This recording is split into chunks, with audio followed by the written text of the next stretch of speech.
Welcome to the Pondmaster Pro line pond installation video. We'll be demonstrating the installation of a 2,000-gallon goldfish pond with a 45 mil EPDM liner, a boulder coping and a biological filter falls, a surface skimmer, and a submersible pump. We'll also show you how to retrofit a pressurized filter for those of you who already have the pond installed. We'll be highlighting design features and time-saving installation techniques and tricks that minimize maintenance. There are ponds for the display of ornamental fish where clear water requires aggressive filtration, relatively high maintenance, and few plants. Ponds to display prized lotus or water lilies without any filtration and minimal maintenance, where the water and whatever fish may be in it are almost invisible under the greenery. Continuous self-contained waterfalls, where the entire volume of water vanishes into the gravel at the base of the falls. And finally, goldfish ponds that combine the best features of all three: hardy, attractive fish, generous aquatic plantings, a vigorous waterfall, and minimal maintenance. This is the type that we've chosen for this installation.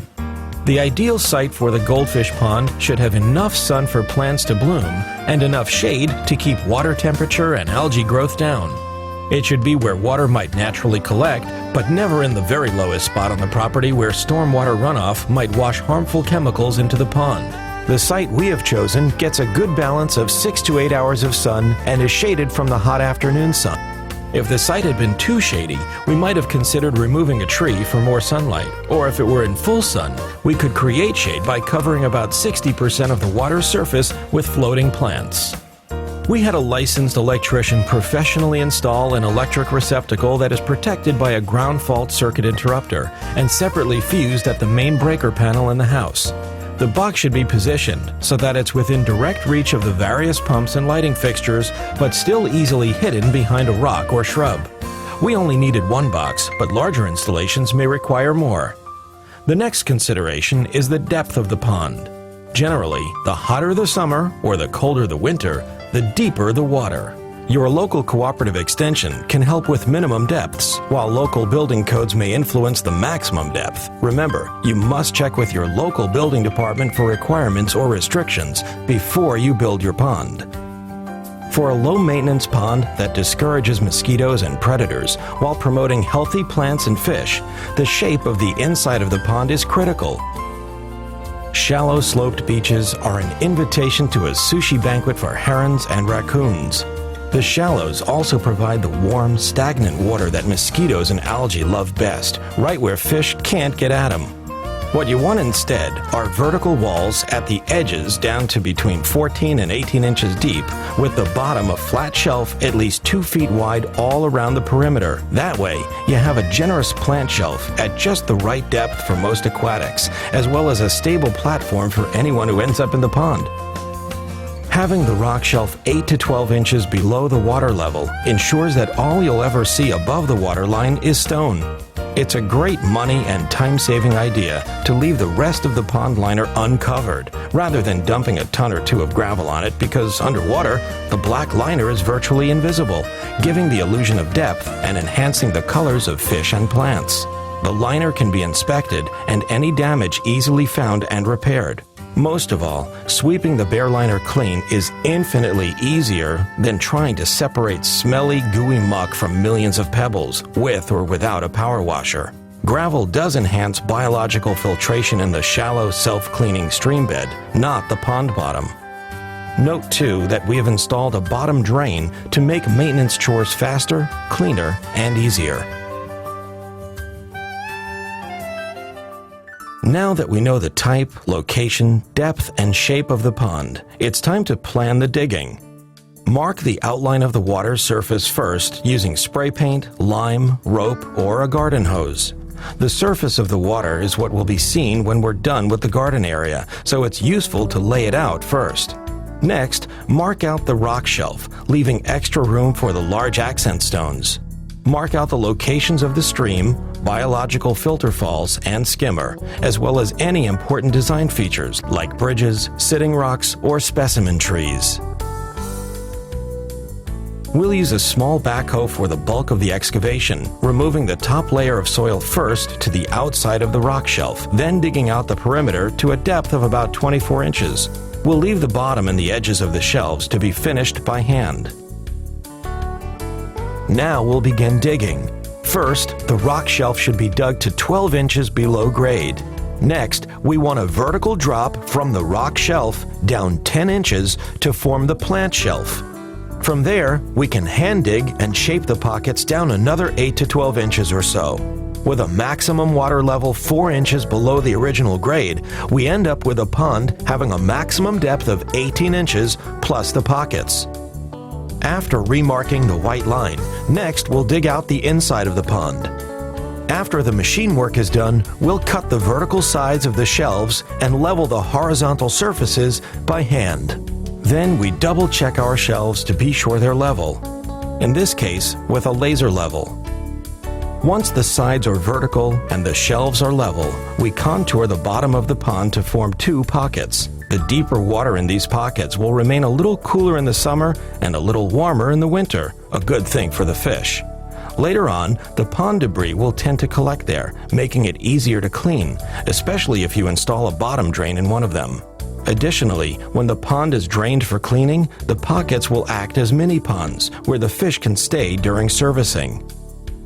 We're fortunate to have a dry well already dug to receive the water from the pond, so we'll be installing a bottom drain before the liner goes in. First, we dig a generous hole alongside the pond for the valve and trench into the pocket for the drain. Then we start the plumbing at the drain and work our way back to the dry well. We need a valve to keep the water in. There are many types available. We're using a mechanical joint valve with oversized gaskets to accommodate 4-inch Schedule 40 PVC, similar to ones used by water companies. Once the flange and gasket have been placed on the PVC pipe, tighten the bottom nuts by hand first, as they're harder to get to. Then, snug them all up evenly. Repeat on the other side with another piece of 4-inch PVC. Next, we glue on a T to accommodate an overflow drain, allowing water that would otherwise overflow uncontrolled during a heavy rain to be channeled directly into the dry well. Once the T and valve box are in place, we connect to the dry well and backfill. Now that the excavation is done, we can measure the notch that the skimmer will sit in. It should be located on the side farthest from the waterfall, where you can get to it for servicing, but away from the main viewing area. Locate the bottom of the skimmer door at the height of the rock shelf. That way the skimmer will function throughout the entire range that the water level can fluctuate. Now we'll cut any protruding roots and remove any loose stones before patting the bottom, walls, and shelves to protect the liner. It doesn't matter much what you use to protect the liner, as long as you do a good installation. Cover the bottom first, overlapping to the outside to keep debris from getting caught under the edges. Orient the liner so you can pull it into a proximate position as you unfold it. To make it a little easier, try to catch a little air under the sheet as you pull it over the excavation, and be careful not to disturb the padding. Step the liner into the corners to leave it a little loose, or it might pull the coping stones in when the weight of the water pulls it tight. You can always tighten it up later. The excess liner is going to need to be folded. Gather it into as few neat folds as possible and face them away from the viewing areas to minimize them. Now we can finish the installation of the skimmer and filter falls. Although the skimmer can sit inside the liner, we've decided to install this one outside to better hide it from view. First, we'll clean the liner inside and out. We could apply our sealant to the skimmer and the faceplate first, then sandwich the face and backing plates to the liner and skimmer all at once. But with one person, sometimes it's easier to pin it all together first, then apply the sealant. We'll set the 2 stainless screws to temporarily hold the faceplate and back plates together.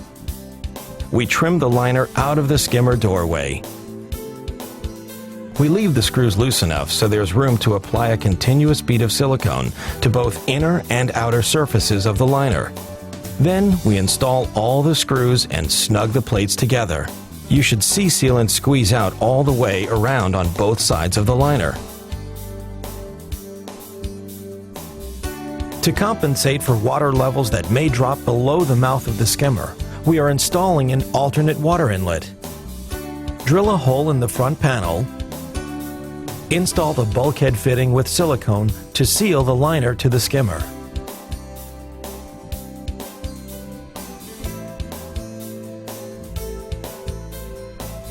Now we install the filter falls to the liner the same way we did the skimmer. First cleaning the liner, then setting the plates loosely with 2 screws, applying the silicone sealer to both sides of the liner, then tightening the rest of the screws.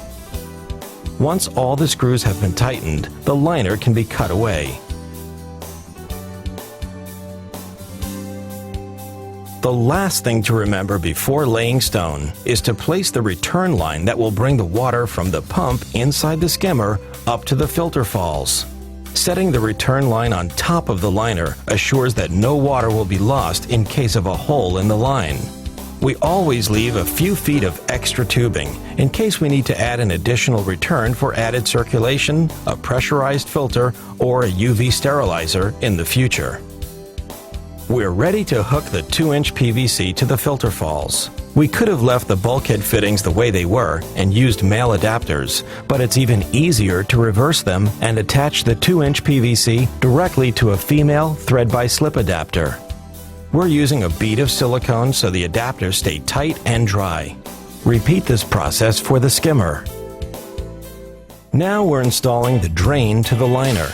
As with the skimmer and filter falls, we start by cleaning both sides of the liner.